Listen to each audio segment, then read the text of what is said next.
Hello मित्रों, मैं हूँ इस चैनल का होस्ट और आपका दोस्त सुमित नगरकोटी।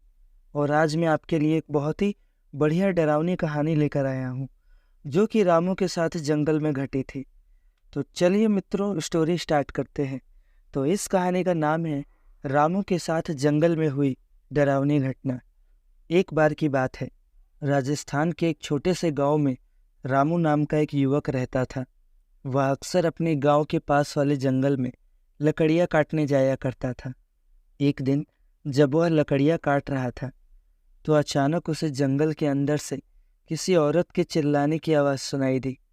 वो आवाज़ सुनते ही रामू के शरीर में सिहरन सी दौड़ गई।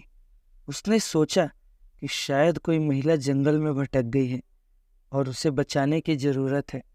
वह आवाज़ की तरफ दौड़ा, लेकिन जब वह वहां पहुंचा तो वहां कोई नहीं था। रामू ने सोचा कि शायद यह उसका भ्रम था और वापस लौटने लगा।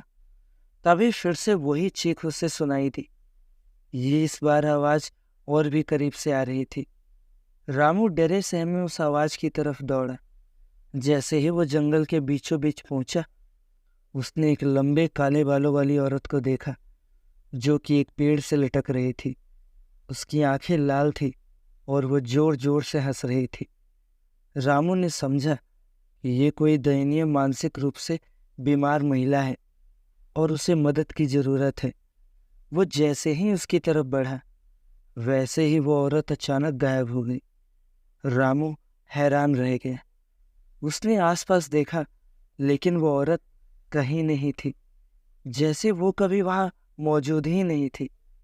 डरे सहमे रामू ने वापस आकर सारी अपनी लकड़ियां उठाई और अपने गांव की तरफ चल पड़ा।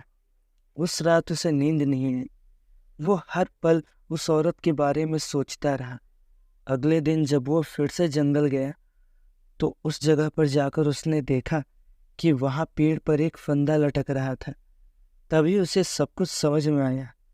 ये जंगल की चुड़ैल थी जो उसे अपना शिकार बनाना चाहती थी। रामू ने उसी दिन से जंगल में जाना बंद कर दिया और गांव वालों को भी इस चुड़ैल के बारे में बताया। गांव वालों ने मिलकर एक पूजा का आयोजन किया और उस चुड़ैल को भगा दिया। लेकिन उस दिन के बाद किसी ने भी अकेले उस जंगल में जाने की हिम्मत नहीं की।